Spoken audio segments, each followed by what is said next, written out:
Black and white, to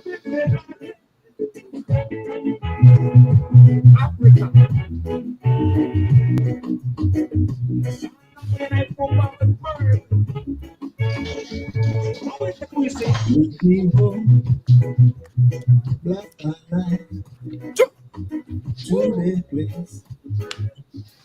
I belong in Africa. That's where I'm from.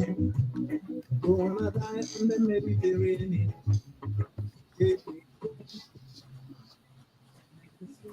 Happy Saturday, everybody. Welcome to Highway 6 to Africa. It's your girl Petraa here representing on the Highway 6 with TYB and Ron in the place to be.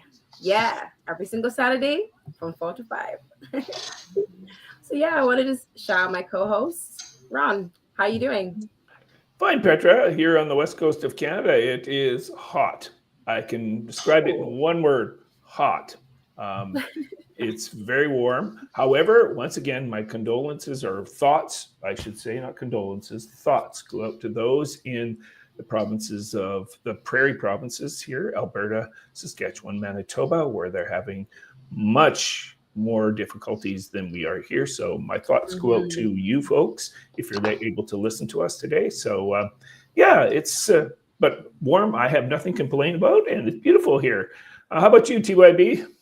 Who wants to know? Who wants to know? Who really wants to know?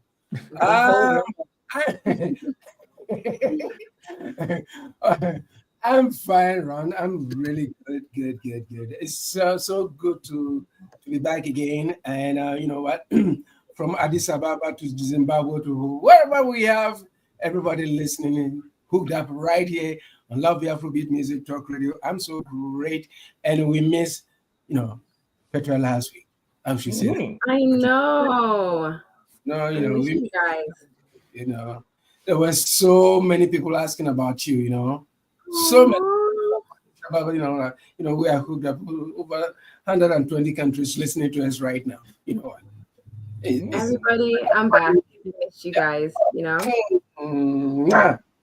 Mwah to everyone. That's right. Yeah. Okay, shoot it. I'm liking the hat, TYB. I do have to say, you're looking very dapper today. Sometimes, I'm like a chameleon, Chameleon changes its colors. As soon as he sees that, it changes. So yeah. The beauty of it is that the weather is beautiful in Toronto. Oh, beautiful. It is. It is. So I can't complain. This is the first time for the summer. Listen, last week, listen, wherever you are all over the world, like last week in Toronto, we were in our winter coats. I know I was. Winter coat, winter wear. This week, flip-flops, So, yeah. Wow. And I just came from a nature walk, me and Kingsley. It was so relaxing. Oh, it was so nice just to hear the birds chirping, and all the nice greenery. So, yeah. It's been a Saturday. I was expecting Ron to say that it's raining out there because they are the godfathers and godmothers of rains. I know. Vancouver, Yeah, no, it's beautiful here. There's I already went for a bike ride with my wife Lisa this morning, and the thing I notice on hot days or warmer days and where I live, everybody comes out of their cave and is somewhere to be seen. So I'm looking out my window and I don't even see a cloud in the sky. So it's okay. For the first time hearing that, it's either that or what, Ron is in somewhere camping and then being chased by bears, But I'm glad you're here, Yeah, well, hey, I saw a bear the other day when I was riding my bike. We just looked at each other and went about our business. And we saw a deer today. So there's a lot of wildlife. Pardon, sorry? Do you take pictures? No. He basically comes out and looks at us, and we're on the highway, and so we're trying to encourage it to get back into the bush because there's bound to be somebody who will unfortunately, will hit them accidentally, of I course. know. Yeah, because they'll go out anywhere. They don't look at it as a highway. They just look at it as a place along their course. But as soon as they start hearing big noises like vehicles going by, that usually scares them off. Yeah, so Yeah, see I a saw lot of that. wildlife. Yeah, that actually happened near me because I live like near a campground. And yeah, when I first came to Canada, I remember there's a road near me, like Old Kingston Road, and yeah, a deer. I remember seeing a deer got hit. Like it was crazy. Like all the cars stopped. You know, someone's trying to assist it. So Yeah. that was only one time. You know.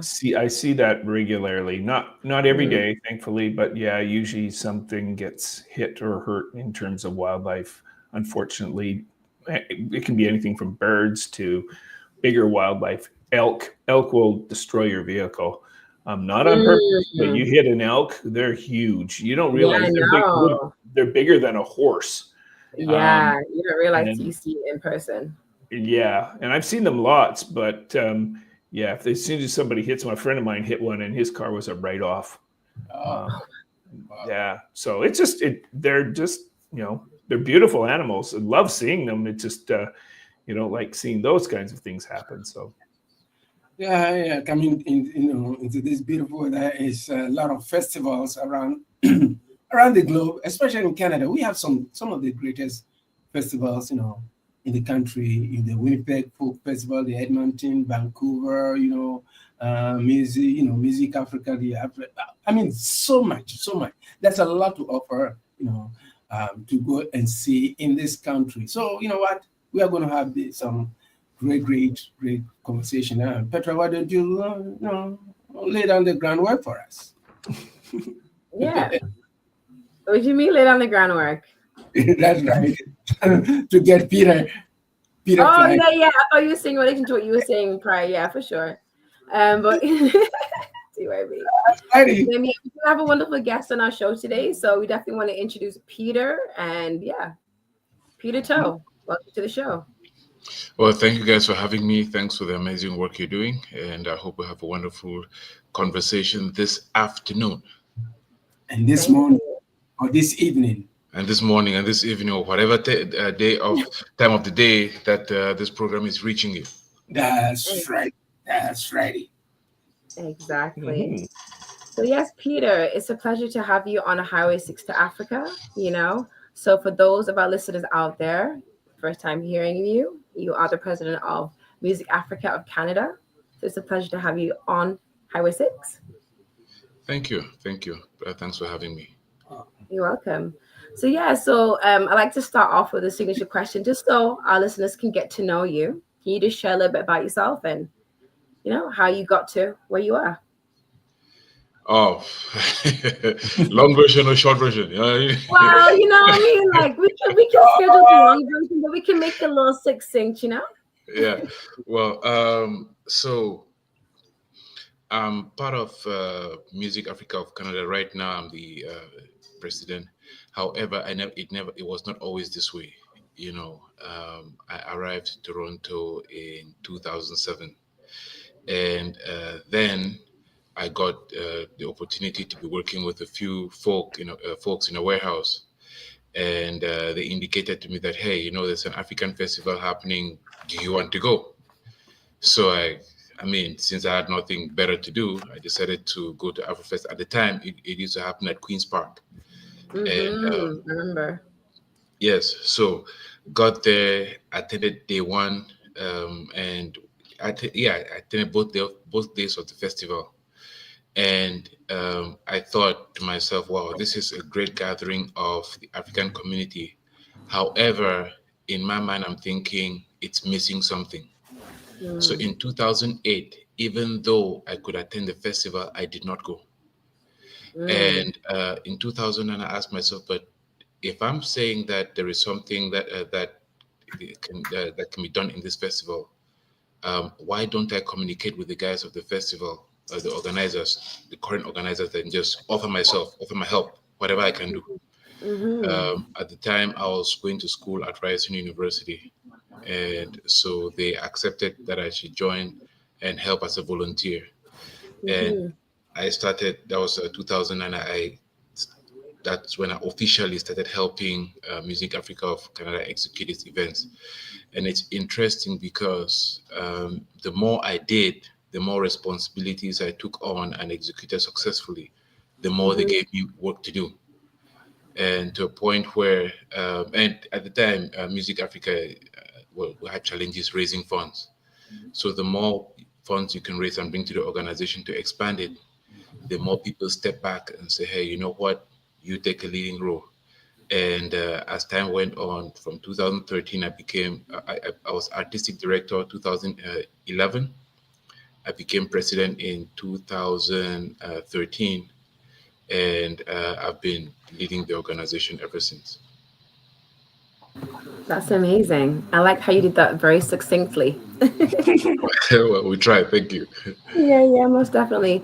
But that's really amazing. I love how you highlighted that you were a lover of music. It was the fact that you said, you heard there was a festival, and it was just the fact that you took that step just to go, and experience that sound, that then allowed you just to kind of just, you know what, there's more that can be done, and there's more that I can give. And I think that's really a really great approach to look at it.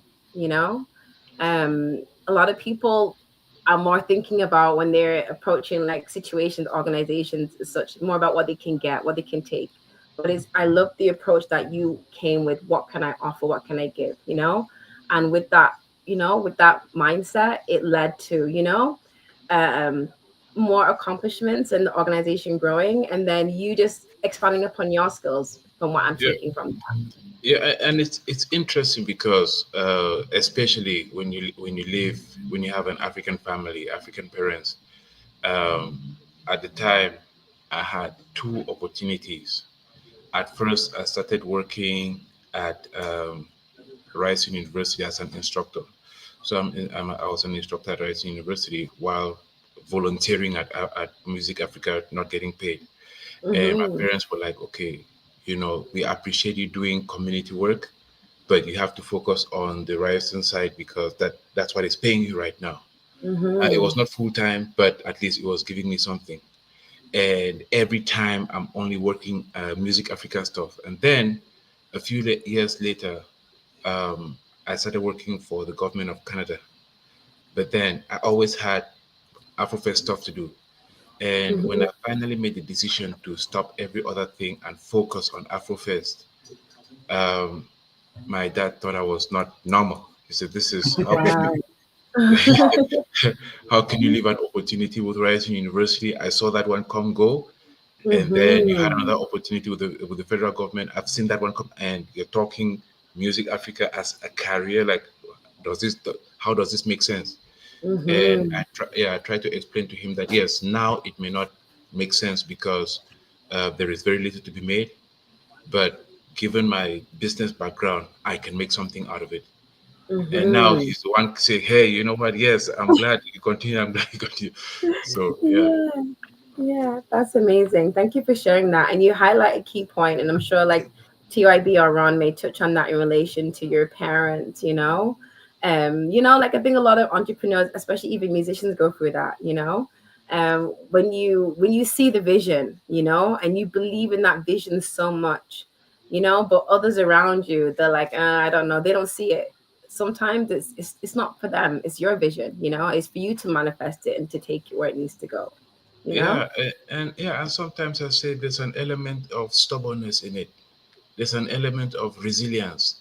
Mm, Saying that, look, yes, I love you guys. I know you guys are looking out for me and my well-being, and you wish the best for me. However, I see something that you guys are not seeing. And mm-hmm, there's that balance that has to be created. You say, okay, give me XYZ amount of time. If at this time this is not happening, then let's have a conversation. But right now, I'm not just going to kill this dream of mine without giving it a shot to grow. And the stories with myself and my parents going doing the back and forth, they're quite interesting. However, I mm, appreciate and just family background. You see, I have an extremely strict dad and a mm-hmm, relatively soft mom. you know. So when my dad comes in with fire, I'll go to my mom and plead and say, hey, can you just, talk to him and let him know, understand one or two things. And that's the way it was. And now everything is okay. They appreciate what is being done. They appreciate the success that has come out of the dedication to promoting African music and culture, which now I also appreciate them because, there's this thing, I'm looking at them and I'm like, I've said I'm going to do this. I cannot go wrong. I have Exactly. the room for error is limited. Because I don't want my dad to turn and say, "Hey, I told you." You see, I tell you, yeah. So, Exactly. I love that. I love that. Thank you for sharing. Yeah, no Ron? problem. Hey, Peter, welcome to the show. Thank you. No right or wrong answer to this question. Coffee or tea? What do you prefer? Water. I like that answer. You see, I have this thing that I've said. I am not going to consume anything that can change the way I think. That can change my, yeah. So if whether it be alcohol, coffee, tea, anything that can change the way I think, not doing it. Interesting. I've never heard this answer, but it makes sense. And as you know, you'd be in really good with your doctor, of course, about that. He would love to hear that answer. I I love hope how you put Ron off guard. we Yeah, have I know. I we would. have we have other things that are not that don't change the way you think. But hey, just say Well, yeah. Hey, there's, as I said, no right or wrong answer to that. So, and you answered it differently, and that's okay. yes. Hey, can you tell me, Afrofest has become North America's largest free African festival, and what are you most proud of when you look at the growth over the years? You see, every year after Afrofest, Theo knows the lady I'm going to talk about right now, Velda. She has been our vendor coordinator for long, and she has seen the growth of the festival, and she makes a point to do this. She will pull me from wherever I am at the end of the festival and say, "Hey, Peter, take me behind the stage and say, watch, come and see all these people who have come here and they're just interacting. This is all based on the efforts that we've put in." And it's a time to sit back and reflect of what we've gone through that year. So the element of pride is usually at the end of every event when we sit back as organizers and say, look, all these people came here because they trusted the work that we are doing to create a decent and an entertaining African event. They trusted it. Some of them don't even know the names of the artists coming, but they trust the work that we're doing to know that whatever artist goes on stage, it's going to be entertaining. They trust the vendors. They trust the interaction that they're going to have with people. So we're proud of the fact that we've built a brand that is trusted by the African community in Toronto, that is willing to come support us, irrespective of knowing who is doing the event or not. It doesn't really matter. They just know if we come to Afrofest, this is what we're going to see, so we're going to support. Slightly on the other side of that, what do you find the most challenging thing about it? I actually there are two folds to this question. Okay. In the organization of the festival, and I hope that it changes. The organization of the festival, one of the most challenging things is dealing with the red tape, the bureaucracy from the city of Toronto. And the way I look at it is all well intended.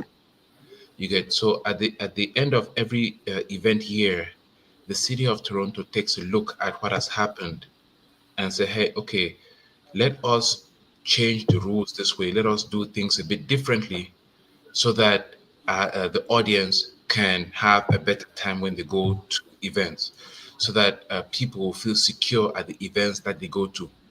And there is a fine balance between the people who come to an event and the neighborhoods that the event take place in.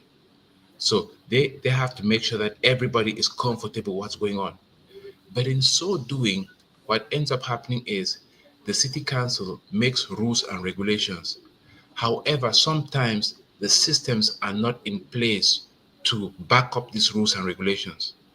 So um, we can receive a letter of conditions and say you have to do X, Y, Z, and you now talk to this department and say, hey, we're not ready as yet, or you have to talk to this other department. So it now becomes extremely a bit quite frustrating to execute the event because of the amount of red tape that is created to get to where we want to go, to get to a solid event. So that in itself is challenging. And then the other part, and I'm sorry, I'm still going to come back to. No, hey, this is what we want to hear. We want to hear from you. uh, Sometimes dealing with artists is not the easiest thing to do. I wondered if this was going to come up. I won't ask who, okay? And that's why I had to apologize first, because I know.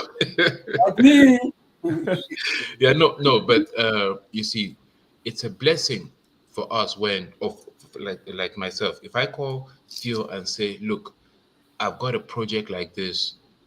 Once we discuss the details of that project, I know I can go sleep and it will be executed. Now, not every artist can say that. And we have a reputation that we need to keep with the kind of show that we present. So while there are some artists that take up 50% of the time of managing the show, because you always have to talk to them and they always have XYZ demands. Others are easy, others not so much. And some of them are small time, but the fact that you've called them to give them a show, they think they're at the top of the world. And yeah, they put, and since you've announced that they're coming, you have to do your best to make sure that to manage that relationship, to make sure that they feel happy to perform at the event. So yes, and this is not a knock on artists. No, Yeah, it's not. it is not a knock on artists. It's just to say that sometimes it may be a bit challenging, but that relationship is as delicate as it may be. It has to be maintained because they are the stars of the event. People come out to watch them. Yes. Yeah, I can relate to this. I've worked with festivals and helped put them on, and yeah, I can totally understand where you're coming from. No slam on the artist. I understand exactly where you're coming from. That makes sense to me. TYB, go ahead, sir. Well, Peter, welcome to the show. Thank you. So, I've been with Music Africa as a performer for over 30 years. Yes. Looking at it from day one, and had it not been Peter, I'm just giving you kudos for what you've done over the years. A lot of people thought they could come at the helm of organizing and they, I don't know, I can never tell whether they have the commitment to do it. And you have steadfastly guarded, and nobody can take this from you. And I'm saying it from the point of view of an artist who have performed so many times at the festival. Nobody can take that kudos from you, and I tip my hat for you to continue and for continuing what you've done. How do you balance your personal and professional life as it relates to organizing this festival that has become one of the mainstay of the festivals in Toronto? Because everybody plans their holidays. Most people plan their holidays around the first week of July every year. Rain or shine. How do you balance that? Because you're doing such a marvelous work, and I've attended or I've performed in so many festivals in Canada or outside of Canada, and this festival has never lost the touch, but you've improved it. How do you balance it for you to be able to get it to where it is, and then this ever improving kind of thing that we see? Thank you, and thank you for the kind words. You see, I have got this thing that after every event, I talk to people who have attended the event, some of my partners, people who I know I can rely on for good feedback, to tell me, to critique what we've done. As an entrepreneur, there is this thing, you don't want to run the same thing twice. There has to be some changes. You have to make some improvement, irrespective of what.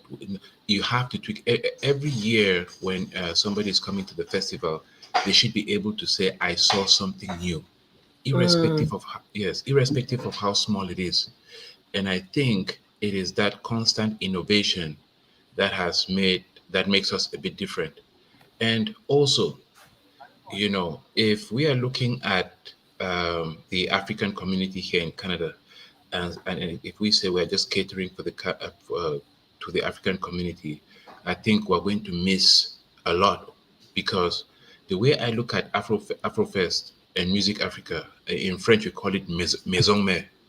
So we are the base of the Black community.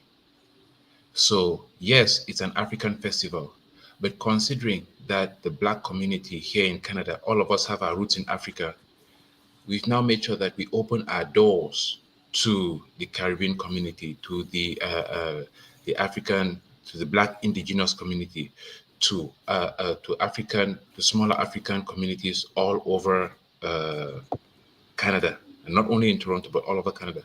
This way, all these ideas coming in with individuals saying that what this happens within our community, can we implement part of it in Afrofest? And we look at it and we implement it. And then sometimes it works. If it works, okay, we continue doing it. If it doesn't work, we say, okay, we tried it, it didn't work, we try something else. That constant communication with various communities and then implementing the small things that they suggest, I think is one of the reasons why, if you notice, the festival has kept on growing over the years. And so there is that balance between what we as an organization feel is important to portray to the community, and what the community expects of us, and the improvements that they want us to make sure that they continue coming back to us, and the event that we do represents them and their interest. Great, thank you. Thank you.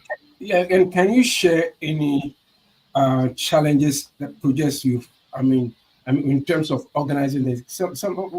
What are some of the challenges, major challenges? Because you alluded to it at first, but there could be some stuff that maybe somebody listening to us from wherever may want to share and say, you know what, I can also relate to this.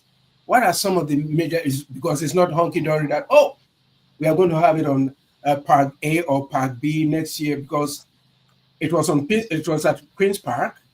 Yes. And during the transition from because it had grown so big, you had to move it to another place. What are some of the things that we're talking about?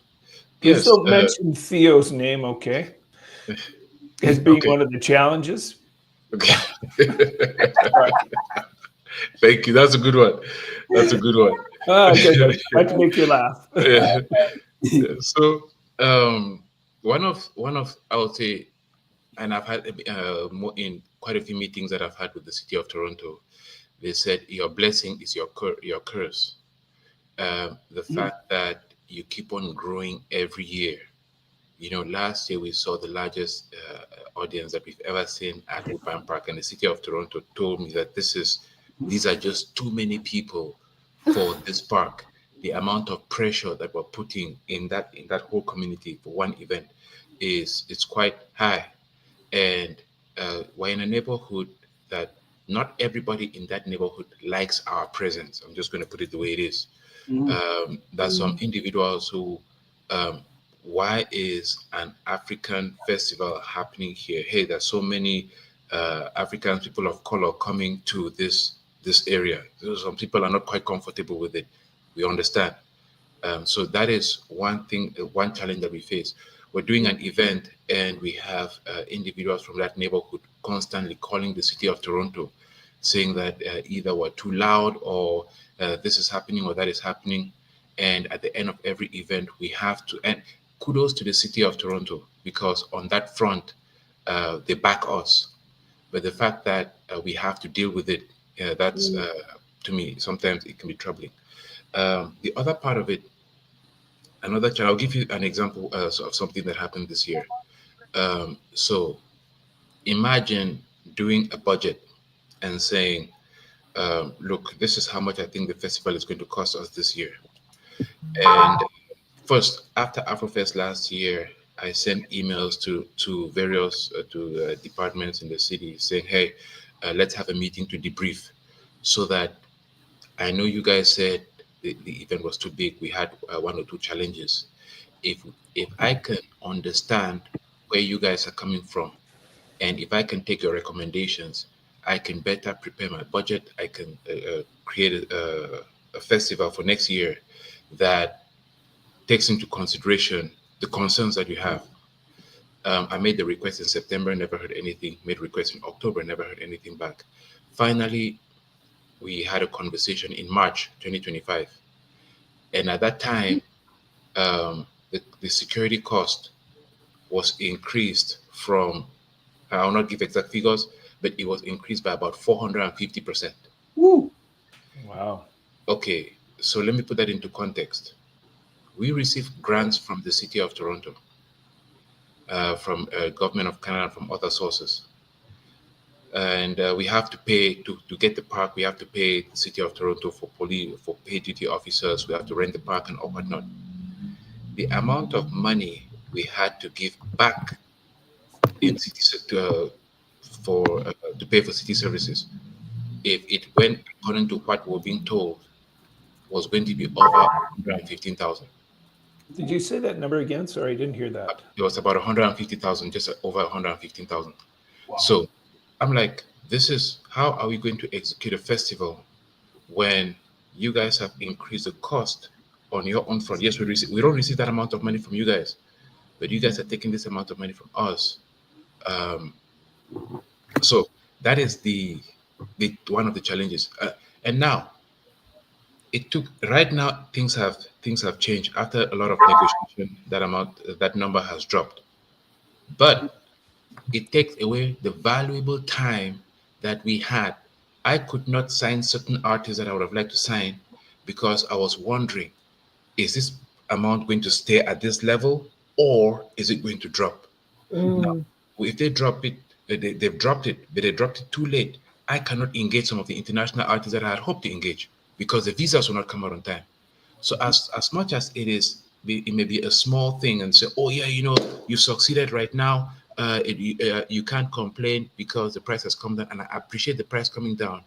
The ripple effects on the way the event is, we could not start promoting because I never knew what artists were going to engage. Yeah. So these are some of the challenges, and my hope is, when after the event, if we can have, especially with our stakeholders, if we can have some of the conversations soon enough so that we can create a realistic budget, we can create, engage the necessary people that they will recommend that we engage. So this way, when the time comes, we can get the right artists, we can start our promotion way in advance, and present an event which everybody will know when it's happening and everybody will come to have fun. Yeah, so just to add before I pass on to Petraa, how about corporate sponsorship? Because a lot of people come from outside of the country, outside of the country and within the country, putting a lot of money in hotels, restaurants, and all these kind of stuff, right? And yes. I mean, most of these corporations also, they benefit from it. How is it? How do they support? I should at this point take the opportunity. This is not an ad, but I would definitely have to say, over the past few years, TD has stepped up in a big way. TD they've enabled us to take the festival from where it was a few years ago to where it is today. And the reason I appreciate the way TD does it is, they say we don't want to be in your business. We're going to help support the festival, but we're going to be on the background. You do what you have to do to grow the festival. We give you our logo. You just tell us how you're naming the festival and stuff, say presented by, and we're good with that. And so it gives us the freedom to use the funds that they've given to us to to either hire artists or pay for services without TD putting a lot of pressure on us, which is greatly, greatly appreciated. Before TD, I can tell you, it's very difficult to get corporate sponsorship. It is. It's almost as especially as an one as a black organization, and then secondly as an African organization, it is extremely difficult to get sponsorship. However, on the other hand, I must appreciate the African community. I must appreciate the black community in Toronto and in Canada, because what we lack in corporate sponsorship, we get in community support. The community, the vendors come out to support the festival. And not only do the vendors come out to support the festival, the community comes out to support the vendors, which gives them a reason to come by every year. So yes, we may not be getting the corporate sponsors that we hope to get, but we have a community that is behind us that is ensuring that we remain successful, which I'm grateful for. Petraa. Yes, Miss Grant. Yeah, I'm here. I'm here. Peter, I'm just gonna say thank you for sharing a lot of the stuff that you're sharing. It's definitely really great to hear, and it's definitely enlightening a lot of people all over the world. And Yeah. music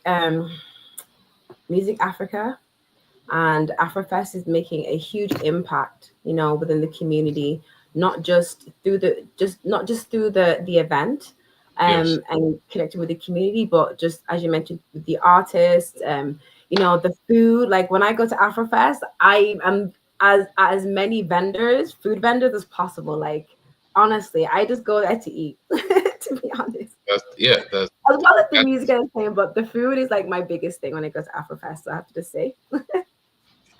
yes. But I wanted to mention, I understand that cultural advocacy is like a huge part of your mission.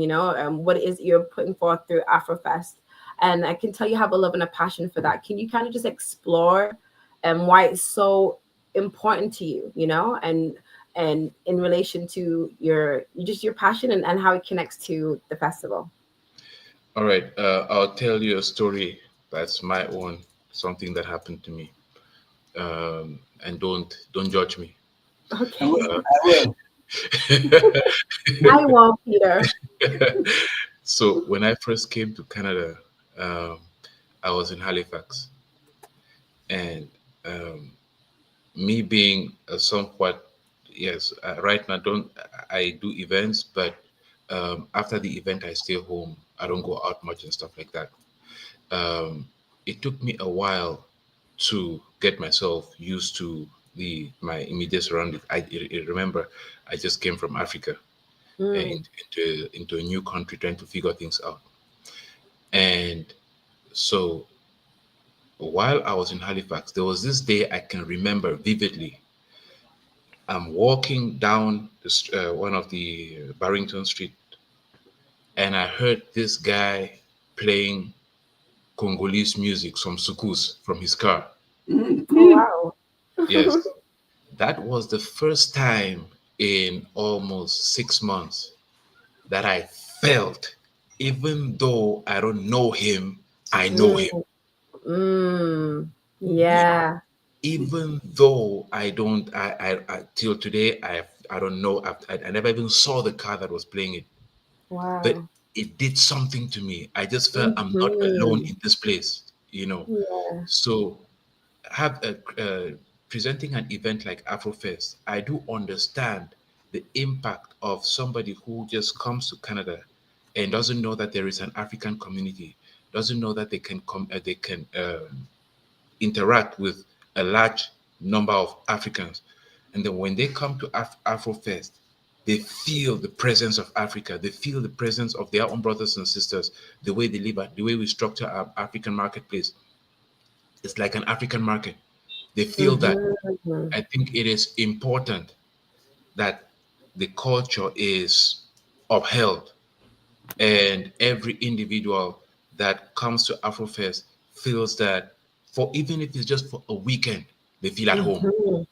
They feel Mhm. comfortable, that they are with it, they are among their own people, and doing things as if that they are back home and having fun while doing it. That is one of the driving forces that we have in the work that we do. Yeah, for sure. Have to take a moment. Like I was trying to fight back the tears. Sorry.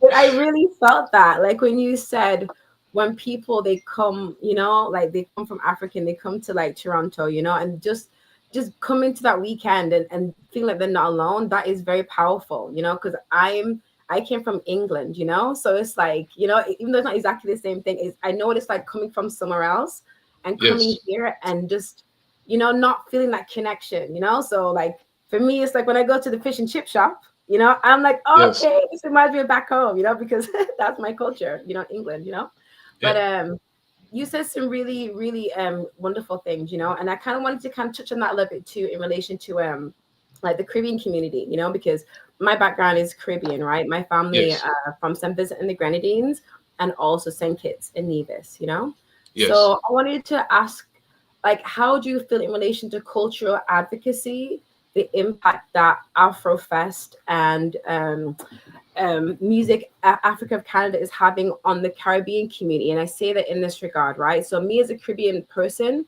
or Caribbean descent person, or from the diaspora coming to Afrofest, you feel so empowered, you feel connected, and yes, just growing up in England, I'll just keep it honest, and there was a bit of contention between the Caribbean community and the African community in England when I was growing up, and I didn't understand it. It was the generation before me, right?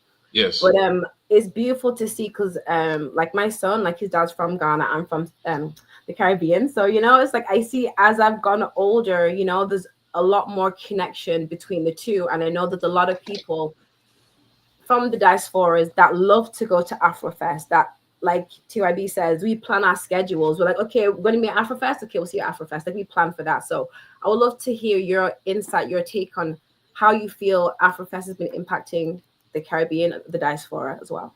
Well, thank you for bringing that up. You know, it's interesting because this is a conversation. When I just joined Music Africa, there were some people who had the school of thought that, well, this is an African festival. We have to focus on hiring African artists. And for a while I was learning the African community and learning how things, the dynamic of and between various different communities within the African community and also the Caribbean community. I came to understand something, which is there is no point for a rift. Mm, So when I became the artistic director of Music Africa, I began hiring Caribbean artists to perform at Afrofest. And there were some Africans who there was a bit of pushback. And I said, anybody who has a concern with that, they should come talk to me. And they should tell me how somebody who is of Caribbean descent is not from Africa. mm, If you can explain how somebody from the Caribbean is not from Africa, then we can have this conversation.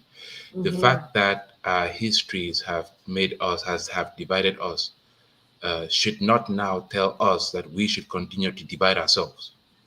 You know, Exactly. uh, Yeah. so at Afrofest every year, like right now on stage, you have Caribbean artists, you have African artists, you have Black indigenous artists, you have Mhm, Black Canadian artists. We try as much as possible. As I said, Maison May, this is the house of, this is our house. mhm. Every artist should feel, yes, it's an African festival, but there is room for all of us to entertain ourselves, and there is something for every uh, body of African descent to come to the festival and enjoy. So, from our own point, we cool. There's no that it's not. It doesn't come. It doesn't affect us. We don't. It are not here.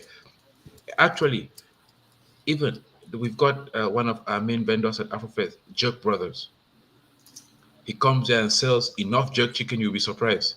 We've got Caribbean flavor, come still selling jerk chicken. How do you call it? There's a guy, Kurt, who brings in a coconut and Mm, sugar cane and all these things. yeah. Exactly, you know. So, Hmm. and African Caribbean, when it comes to food, we eat everything. Exactly. So, and I'm happy. I'm appreciative of the fact that as we have, based on what we've done, the community has responded positively. So we have Caribbean vendors coming in, knowing a Caribbean, like the guy who does jerk chicken, he comes in knowing that he's going to sell enough because he has a lot of Caribbeans who are coming to the festival. Hmm. Same thing with the African vendor coming in. They're coming. This is an African festival, or say we even have Canadians who come in. They know they're going to make enough because they have enough of that community coming in, which to me Hmm. is something that as organizers we should be proud about. Yeah, most definitely. Thank you for sharing that. It's very empowering. Well, thank you. You know, exactly. There's more strength in unity, you know, and that's what I'm getting from what you're saying. And that's the impact I'm seeing is having on the community, not just locally, but internationally. I mean, and internationally because people fly in and also nationally on a huge level too, you know? Yes, And and if I may say something, just a bit of a segue, just to add to what I just said. yeah, sure. Um, there is, I think that one of the things that has made Afrofest a bit different and maybe a bit special is the impact that I'm hoping that we have in various communities, not only in Canada. So we have partnerships in, say, Jamaica, and we have partnerships, say, in Africa.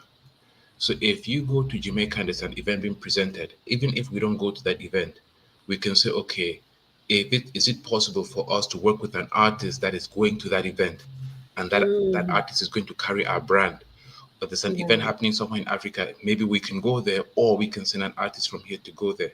So people in this, even though it is not Africa, it's not Africa and it's not in Toronto, um, people who attend these events see artists and see individuals who know Afrofest and start asking questions. This also helps us to grow the event in various communities, not only in the African community. Yeah, that's very powerful, you know. It's very powerful that you do that because it allows the brand it just shows that the brand is bigger than just, you know, than Yes, yourself or just local. Like it's great to make those international partnerships, you know, because yes, the more the world knows about Afrofest and the work that you're doing culturally, the more of an impact it's having, you know, in Jamaica for them to know more about their roots culturally, you know, outside of Jamaica and how we're very connected, you know? yes, yes. Yeah, most definitely. So I have one more thing I want to ask before I pass you over to Ron because I really want to ask this question. What role do you think festivals like Afrofest play in shaping the perceptions of African identity in Canada and the culture? Uh, Believe me, we play a very, very significant role. And Mm-hmm. I say this because, I would say festivals like Afrofest are cultural ambassadors. This is what, Exactly. Yeah. um, if, say, as an African here in Canada, when you are able to be proud of an event, you can say, "Hey, I'm going to this event, and I'll invite my Caucasian friends who don't know anything about African culture to come and see the way we do things, to come and understand our music." If we go back to the workplace, maybe they will understand a bit of who I am and why I do certain things. Mm-hmm. If they come around my people in a peaceful and celebratory environment, maybe things will change. And also, when even if it's not co-workers, other individuals who want to connect with African culture, when they come to Afrofest and see the way it is, peaceful, organized, um, I think it helps break down barriers. Mm-hmm. Yeah, Yes. most definitely. No, I totally agree. I think it plays a huge part, you know. Yes.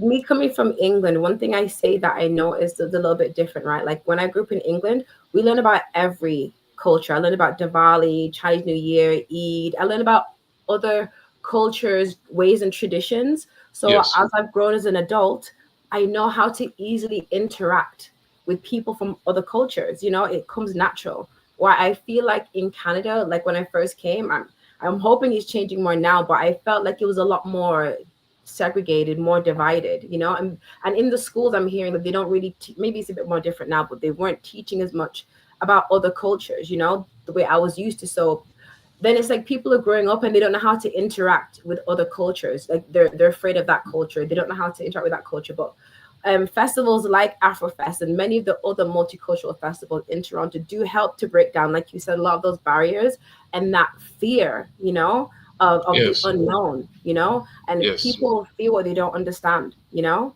and they That's true. hate, you understand? So it's like once you break down that misunderstanding, then you know there's a more unity, more love, more understanding, and you know, Yes. peace. Yeah. So sorry to say that. Yeah, Ron, go ahead. Yeah, Petra, I can tell you just a little bit about schools. A lot of focus over the last 5 to 10 years has been on, of course, First Nations people due to the Truth and Reconciliation Act or thing that's gone on. So the other thing that happens in schools that teachers always ask is if we bring something in, what has to be taken out. So and Mm. I'm all in favor of bringing it and learning about different cultures. It's just that as soon as you do that, then what you bring in every culture, and then so what else gets thrown out in the system? Do you take the math program out? Do you take the language arts? That's what happens within the school system. And it's really hard to get an even balance, I've learned over the years. So I can just speak to a little bit about that. But Peter, if I could ask you, you've talked a lot about the audience and how it's, you know, for the crowds and what it's like there. Can I ask though, how has the festival helped elevate African artists within Canada and internationally? Can we talk from the artist perspective? Oh, yes, of course. Mm-hmm. So every year, Afrofest hires at least 48 artists. That is, there are 48 groups that perform. Mm-hmm. Each group may have five members. A group may have 13 members, but we have about 48 groups that perform throughout the weekend of the event. And so, but this is just in Canada, and this is just Afrofest. Now, the additional step that we've taken is we say, okay, immediate after Afrofest, how do we connect with other events? How do we provide more opportunity for African artists? So what we've done is in the months of October, September, October, November, we usually present Afrofest in Africa. So we did one in Ghana, we did one in South Africa, we've done in Tanzania, we're looking to do in Nigeria, in Uganda.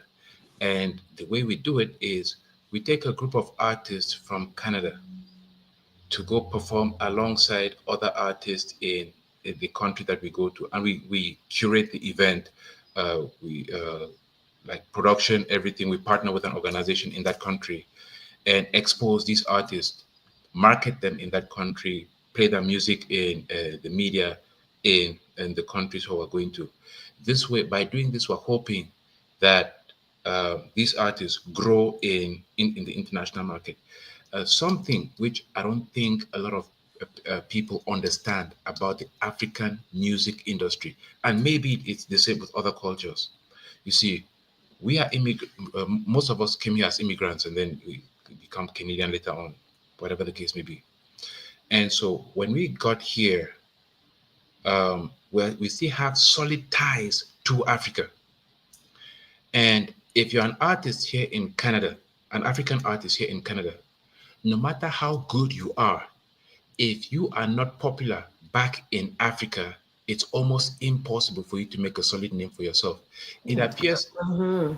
it appears as if when you go to Africa, let me say a Cameroonian artist or say a Ghanaian artist, if a Ghanaian artist goes back to Ghana, and makes noise per se, becomes popular, the Ghanaian community in Ghana will communicate with their community back in Canada and say, hey, this is something that you should pay attention to. And then the community in Canada starts paying attention to that artist. So it is extremely important that as we create a route for African artists in Canada to build a market base in Africa, because those are the people who consume their music, and hopefully it will affect the feedback will affect their growth here in Canada. We also partner with the Toronto Jazz Festival. We have African art. They contact us. We work with them to put African artists on that platform, and a host of others in Brampton, in Halifax. But we say, okay, let's have a partnership in which we take some of your artists, and is it possible for us to have some of our artists perform on your platform? So these are the few things that we do. I can talk about it.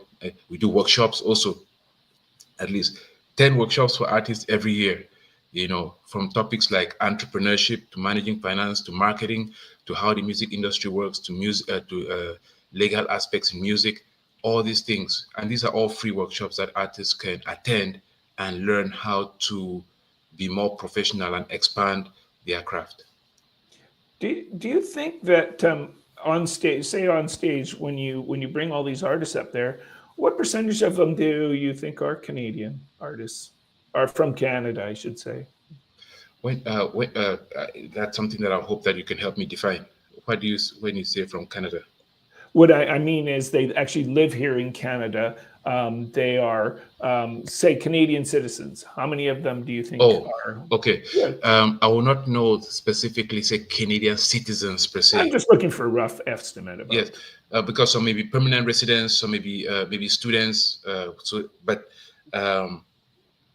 if Canadian citizens, I would say about 50% plus. More than 50% Kenyan citizens.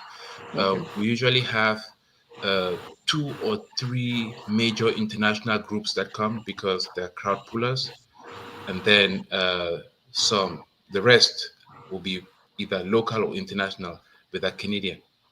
Mm-hmm. Now I don't know if they're actual Canadian citizens or if they're permanent residents, but they're here. Mm-hmm. And so work with them, yes. I know we're running out of time, Peter, and I wanted to ask you about stagevibes.com too, but I think we've mostly focused on we can talk about it. I'm not in a hurry, you guys. Well, it's just one of those things that I was curious about is Stage Vibes and how it's been a part of the building, a new platform for artists and discovery and how that's worked for you. I know I'm changing the topic from the festival, but I do. You are much more than that. You are not just the festival. Yes. So I mentioned our work in Africa. The challenge that we face is if we go into a new market, sometimes it is almost impossible to know who is active, who is doing good. Each market has got its gatekeepers. Mm-hmm. So the idea of Stage Vibes came after I went to Ghana, and I saw how difficult it was to present an event in a foreign market. So we said, okay, let us create a platform in which it's going to be open to everybody. Anyone can just create your profile. And if you're looking for an artist in Jamaica or say in Melbourne, in Australia, so long as that artist is registered on the platform, whether it be artist or music executive, whatever the case may be, you can read about their profile on the platform. And if you want to hire them, you can hire them through the platform. As opposed to right now, you have to know them. And when I did my market research, most artists used LinkedIn or say various social media platforms to market themselves. However, as an artistic director, these platforms do not capture what I'm looking for when I want to hire an artist. Mm-hmm. So, okay, you talk to an artist, they send your pictures. The profile of the artist, when they send their application, that application has no pictures, it has no videos. Or they will send you an EPK in PDF format, which you now have to convert that PDF to Word in order to take that profile to have to put on your website. Yeah. I said, okay, if we have a platform, if I'm looking for an artist, all I have to do is go on the platform, search. I can get his picture from there, his bio, see his videos. If I want to communicate, I can communicate with him on the platform. It's a one-stop shop, and it makes it a lot easier to, as an organizer, to execute events. And that's why we did it. I'm working with the singer from Ghana. Would you recommend that she go in to that website then? And how Of can that course. help her? So I don't mean to go on in questions, but I'm just curious about that. How could it help her if she lives in a place like Ghana? Okay, so first of all, it's a global platform. So if she registers on the platform, there's no need for her to have a website. If somebody says, "Can I see your biography, or can I know more about you?" She can just say, "Okay, that is my. You can read about me on this platform." Secondly, um, artists usually work on projects. Mm-hmm. One of the things that we're trying to do in this platform is not every artist is able to get funding from the government or from sponsors. Mm-hmm. However, artists that go perform, they have fans who follow them. So this platform has got a support button, a support icon, that if you see somebody's profile and you say, I like the person's music, I like what the person is doing, I want to support them, say with $10. It's easy to just support that person with $10 and they get the money. Creating another revenue stream for them as artists.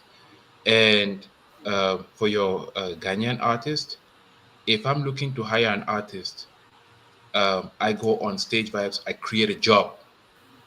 If she sees the job, oh, there's a job in Canada, I can go on Stage Vibes, I can apply for that job. If I see her profile and I like it, I now hire her from the platform and we can open that communication. Let me get fun fact. In the last 3 years, without Stage Vibes, for Afrofest, we had about 400 applicants in the last 3 years for Afrofest. This year alone, we had about 1,800 applicants for Wow. Afrofest using Stage Vibes. Wow. So if the opportunities are out there, a lot more artists that are plugged into the platform can search for these opportunities and apply, as opposed to saying, hey, there are no opportunities.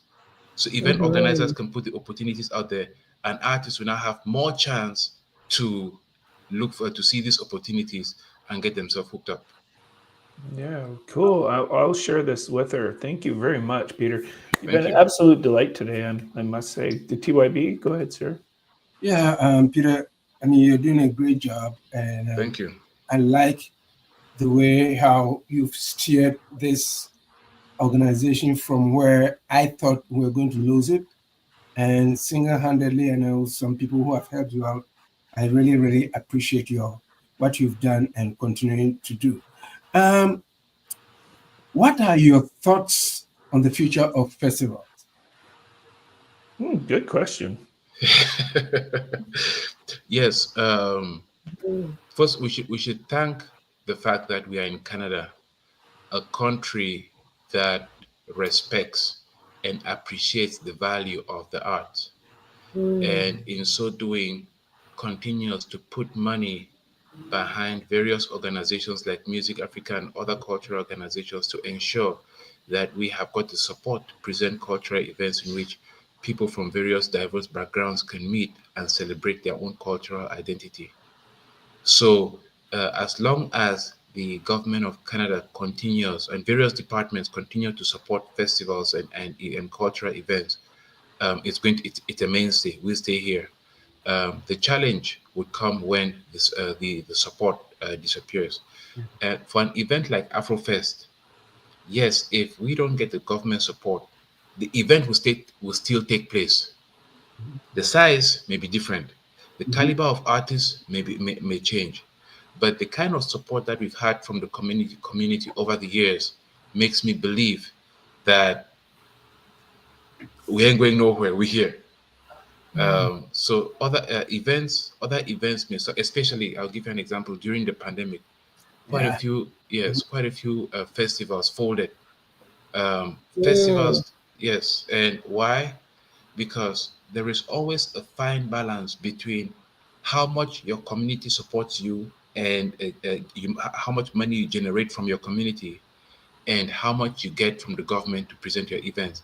And these have to be in power with each other. Yeah. If you are an organization that is so heavily dependent on government support, if that support disappears, you've lost your community, because they are not going to come back, because you're heavily dependent on government support. However, if you had solid community support, even if the government support disappears, the size of your event may reduce, because the community is the one that is fueling most of the event. Yes, so festivals are here to stay. The nature of the festival may change depending on the type of support we get from various financial institutions, government, corporate sponsorships, and stuff like that. And the organizations of the festivals, like Afrofest, that are deeply rooted in community support, are the ones that I feel are not going to go to anywhere in a long time. We're here. Yeah, I know that. And my final question would be I have seen your work, throughout my question, and how I know you. How do you measure success at this particular point of time? How do I measure success of every event? Is I look at what happened the last year. So I'll give you an example. This year, a successful festival would be the theme of this year's event is operational excellence. So last year it was audience engagement. Yes. So now I'm looking at, okay, we did so well last year that the park became too small, because we were able to engage so many people. So now that we're successful with that last year, this year I'm like, okay, now that we're able to engage this many people last year, how do we create an operation that everybody who comes to the festival, hey, there's water is here, you can wash your hands here, the toilets are here, the security is in place, the schedule is managed extremely properly by those who are managing the stage, the security almost everywhere at the park. How do we have all the systems that are supposed to make sure that the festival runs smoothly, running smoothly? That is the focus of this year. Knowing that people are going to come anyway, now we've switched it to operational excellence. Maybe next year, depending on what happens, we're going to switch it. But year in, year out, we we look for what is needed and then focus on that and improve. Yeah, and you just mentioned something that was my last question. But you just mentioned something that freaked me out. You said right now the festival has become so big that no venue can accommodate you. It's growing bigger and bigger. So right now, when the whole thing started, it was at Queen's Park. Yes. It said to the beaches, right? Yes. So right now, since it's becoming bigger and bigger and bigger, what next? Where? Is there anything in that? Not really. If it, I would like to say we'll cross that bridge when we get there. And the only reason is this year we made a conscious effort to try to see if we could move the festival to Downsview Park, because Downsview Park it seems to have a bigger space. It did not work. Yes, because it's a lot more challenging to move an event like that. So the other venues in Toronto that can accommodate us, the main one I'm thinking about right now is Downsview Park. But I still feel that if you come to Afrofest this year, we've switched the map around. We've taken the food vendors from one side of the park and put on the other side. We're now trying to maximize the use of that space. Put the food vendors right at the far back so that the audience will have more room to interact. Yes. Okay. So we see how we do that, maximize the use of the space, and then if it becomes too small, we'll figure something out at that point. Awesome. Thank you. Petraa? Most definitely. Peter, it's been a phenomenal conversation with you today, you know? And honestly, we've learned so much from you.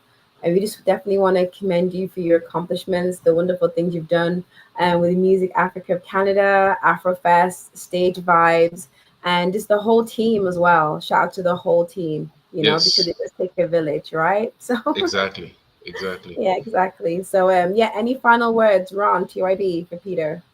It's been a pleasure, Peter. It's been really good talking to you and hearing all about the things that go on in and about the behind the stage. So thank you so much. Yeah, and for people to think that, you know what, we just go to Afrofest and it's just there. I think there's a lot that goes into it. I understand it. That's why anytime Peter calls on me that, okay, TYB, this is what I have to, I don't even look back. I don't even blink. I say, yeah, let's go for it because of the passion, the love that I have for music as a performer, as an artist. And I appreciate what you've done, your time. I commend also your parents for giving you that courage, you know, to Yes, think about yourself, your future, and then you chose to do what you're doing right now. And honestly speaking, may God bless them, and then may God also bless you for what you've done. Hey, you can come here anytime, anytime. This is your radio station as well. You know what? We created, actually, as a matter of fact, we created this radio station just because of that. We want to highlight the musical prowesses of people, because yes, this is a not-for-profit online radio station run out of our pockets because we love it. yes, Love the music. So we play salsa music.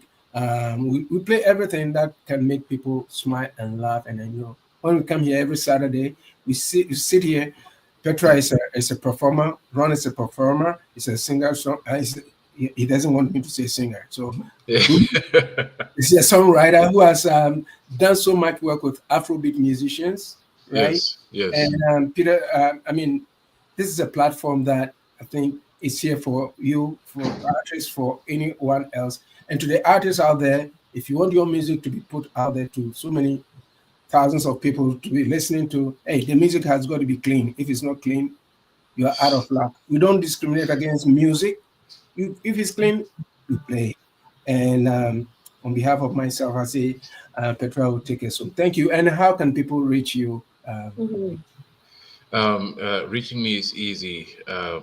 Email is the best. Peter@musicafrica.ca. That's it? Peter, yeah, that's it. Peter@musicafrica.ca. Now, I will add something. What I really appreciate is if somebody is sending me an email, because this happens a lot of the time, even on Instagram. If it's Afrofest, is Afrofest_Toronto. Ah, Instagram, Afrofest_Toronto, and then personally is Peter@musicafrica.ca. People have got some people on Instagram, they will just say hello, or they'll send an email and say, hey, Mm. how are you? I just want to check on you to see how you're doing. But I don't know who you are, yeah. you know, so I don't know. It's look, we all have busy schedules, you know. Yeah. I cannot start a conversation. Okay, hey, how are Mhm. you? And then the next day I come and say, okay, I'm doing great, you know. So if in communication, Mhm. it would be nice if you're sending an email, you say, okay, this is exactly what I'm hoping to do. If it's a possibility, then we can work towards it.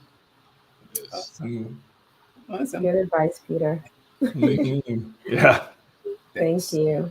Well, thank you guys. I must commend the efforts and the work that you guys are doing. I mean, I've been talking to Theo for a while now. We've worked ever since I joined Afrofest. I've been working with him. He's one of the first artists that I worked with when I joined the organization.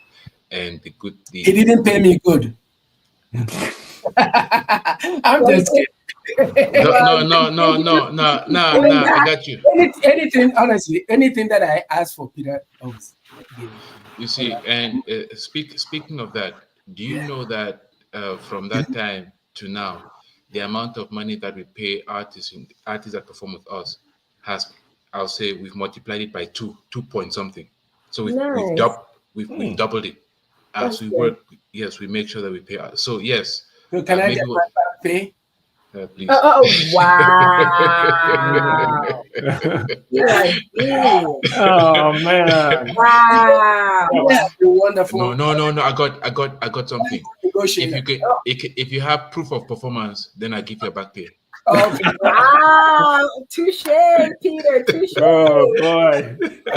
I'm eating my popcorn like. So Yes. take that. Yes. Thank you. Thank you. Most definitely. Well, honestly, folks, it's been another fantastic show, another fantastic ride on the Highway 6 to Africa with our wonderful guest, Peter Toe. Yes, thank you. So you guys will find us again here next week, Saturday from 4 to 5 p.m. Eastern Standard. Our seatbelts buckled, full speed ahead. I think 2IB is driving next time, on the Highway 6 to Africa. So thank you guys. Take care. Bye, lovely family. Take care, everyone. Bye. Bye.